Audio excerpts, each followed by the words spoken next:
He wasn't the one who did the damage to keep Cena down, but it's still him stealing the pin. It's just, I like the slow progression on Elias being a really good heel. Good heat magnet. He knows how to make the crowd hate him, but hate him correctly. And of course, Braun being the new big baby face of the WWE takes down Cena and takes down Elias. Oh, you want more? Okay. Power slam on Cena. Power slam on Elias. All right, now I'm just going to climb on the turnbuckle and celebrate because Braun! And that was Raw. It was, like I said, it was a very good Raw. Had some down moments, preferably the Alexa Bliss stuff, but 50-50 on the Alexa Bliss stuff. But her segment gave me the most criticisms. And nothing really else to say except Seth Rollins having Roman be his tag team partner in the last. Power went out. Hold on 1 second. That's what happens when you do the show live. Whoops. There we go. Again, that's what happens when the show is live. The power goes out. The lights turn off because the motion sensor did not detect motion because of the set. All right. But yeah, Jason Jordan continuing being the little douchey guy who's trying to help but causing more harm than good. All in all, when it comes to Raw, it was very good. Good build-up for Elimination Chamber. They got Fastlane. Good for them. Yay. Well, they had Elimination Chamber last year. I'm sure Raw needs to have that match. And when it comes to SmackDown Live, looking at my notes, seeing what happened on SmackDown Live, not in a bad way. It's just my brain doesn't remember everything. So the show opened with a promo with Shane McMahon and Daniel Bryan continuing on their I trust you, but I think you also are having a motive behind your actions. But with Kevin Owens and Sami Zayn, Shane making the assumption that Daniel is using Kevin Owens and Sami Zayn he's living the wrestler in them. I'm explaining this wrong, but since Daniel Bryan wants to get back in the ring so bad, he's using Kevin Owens and Sami Zayn as like they're his avatar. As the best. That's really the best way I put it. The exact word that Shane McMahon used, I can't think of off the top of my head. But yeah, he's using Kevin Owens and Sami Zayn as avatars because he wants to get back in the ring so bad, which Daniel Bryan really took offense to that. Hopefully this is leading to Daniel Bryan getting back in the ring, hopefully at SummerSlam, since that's his ultimatum if he doesn't get a match until between now and WrestleMania. Wait, did I say? Yeah, between then and WrestleMania, he's not going to re-sign. He's going to go out another company to wrestle. But who are we kidding? WWE, be smart. Give Daniel a WrestleMania match. Give him a part-timer position. He says he's in great shape, and he's readjusting his wrestling format to be less damaging to his neck and head. So just give the man a chance, and if he messes up, it's on him. But only time will tell for WrestleMania. And then that brings AJ Styles out, and he pointing out that he's getting tired of being he's basically being a pawn for Daniel Bryan and Shane McMahon versus Kevin Owens and Sami Zayn. He's like, everything that's happening to him is the result of Kevin Owens and Sami Zayn, when it should be about me, the face that runs the place, the champ that runs the camp, the man that took...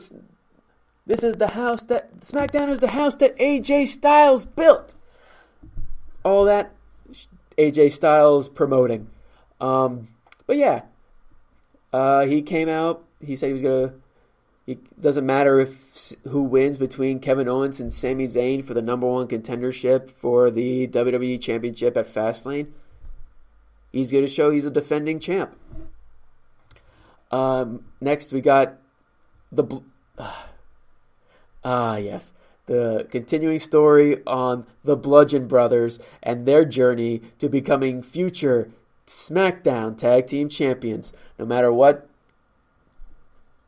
past guest Dave said, for those who were watching our live reactions to the Royal Rumble, he was just completely against the Bludgeon Brothers becoming SmackDown Tag Team Champions, which he's 150% wrong. They will be SmackDown Tag Team Champions sooner rather than later. And I just love the slow build that they're giving after the Bludgeon Brothers destroyed this local talent. The Usos came down to show that they weren't intimidated by the Bludgeon Brothers in any way, shape, or form. And I like that instead of facing them head on, Harper is holding Rowan back and saying, not yet, soon. Soon. Excuse me one second. Now because of the whole lights going out, the motion sensor, it's making me nervous. Motion. All right. Hopefully that'll last for a good while. Oh, at least until the episode's over. And yeah, the Usos came out showing that they weren't intimidated. Then they just did a promo saying that they are the SmackDown champions for tag team champions for a reason, and they will the Uso Asylum, I believe they call it. They run the asylum. Next, continuing with there was a lot of tag team on this episode, and I actually kind of like it. Yeah, you had Chad Gable and Shelton Benjamin cutting a promo backstage, talking down on Breezango and the Ascension, basically saying that they are the best thing on the tag team division, and getting rid of all the stupid things, hence Breezango, and now their focus is on the Ascension, and they dominated against the Ascension. I just hope that they are going somewhere with Gable and Benjamin. Hopefully it's not just continuing. It's like, oh, we're the best on the tag team division. Now we're just stuck with Breezango and the Ascension, who are in definitely recent times the real joke of the tag team division. Breezango at one point was almost being like a legit contenders, which at one point they were legit contenders because they went for the SmackDown Tag Team Championship.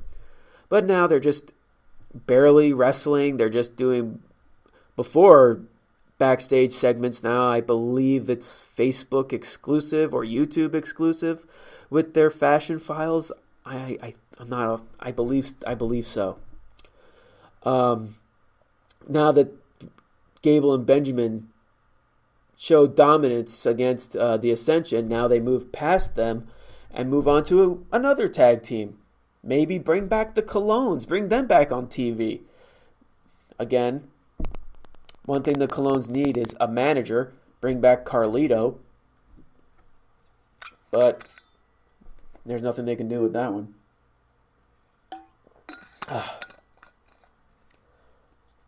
And now it's that's the big story, which was Rusev. Speaking of Rusev, happy Rusev Day, everyone. Versus Bobby Roode for the United States Championship. Now this was a really good match. I didn't have any complaints on this one. Yeah, it was a very good match. Rusev looked strong. Bobby Roode looked strong. It was a great title defense, which Bobby Roode successfully defended his championship.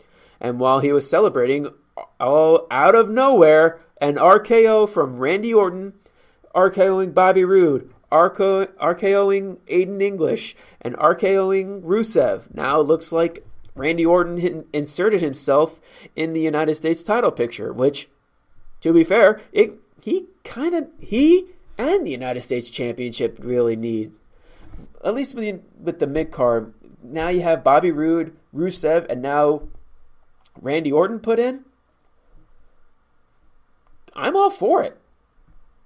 Nothing else really to say. It's built. We're starting to really build a mid-card, which, really thinking about it, SmackDown kind of needs right now. Like, the real big difference between them and Raw is there certain storylines aren't getting that much attention. And hopefully with now Randy Orton actually doing something and actually being a former multi-time world champion, help with Rusev and Bobby Roode. Charlotte facing the Riot Squad. I don't even know which one she faced this week. Riot Squad number 2, since Ruby Riot's number 1. No, I don't think it was Sarah Logan. Tracy Morgan? I believe it was Tracy Morgan. Okay. I got nothing. Charlotte looks great. I wish there was something more to say about that, but that was it's really time filler when it comes to the SmackDown Women's Division, and it's really hard to say that with Charlotte, but that's the SmackDown Women's Division has the same problem that SmackDown has in general, and that's us having established names really fighting. It's just the established champion destroying what was supposed to be an up-and-coming heel team that was showing dominance, but now they're just not. And then the big main event, which is Sami Zayn versus Kevin Owens for the number 1 contendership for the WWE Championship. It's Kevin Owens and Sami Zayn. They pretty much have been wrestling with each other for God knows how many years. What they did was beautiful, and I love that they are really focusing on the aggression, the passion that Sami Zayn put in this match. He's not just Kevin Owens' buddy. He is Sami Zayn. And there really isn't anything more than can be said, except these guys work beautifully together. Not to the surprise of no one. And of course, Sami, with AJ Styles on commentary, Sami gets into his face. AJ's like, I'm not having any of this shit between either of you, so I'm just going to kick the shit out of both of you. So the match ends in a disqualification, which leads Daniel Bryan to come out and say, okay, now that since there is no definitive winner, which I believe there was with Sami Zayn winning, so does that make him? No. That's not how it went. It went with Daniel Bryan saying, with that controversial ending, we're going to have a triple threat match for the WWE Championship at Fastlane between AJ Styles, the defending champion, Kevin Owens, and Sami Zayn. Yes! And I think the big highlight on that one is something that didn't even happen on the show. It was just Shane McMahon's reaction, which his reaction as he posted on a tweet saying, well, it's not going to be a triple threat match. Next week we're going to have Dolph Ziggler coming back versus Baron Corbin. We're going to have the winner being put in the WWE Championship to make it a fatal 4-way. And my response, let's go Ziggler. Have this whole thing where he dropped the United States title actually mean something. Put him in a spot where he is actually in a main event position. And as much as Scholar Jeff, Scholar Brian, guest Dave, our friend Charlie, what so many people have said is that why bother putting Dolph Ziggler in the main event? Because we all know what the outcome's going to be. He's just going to be the pin guy. Well, if that's the case, I don't think that's going to be the case. I actually think they're going to do something with Dolph Ziggler. Is he going to win the WWE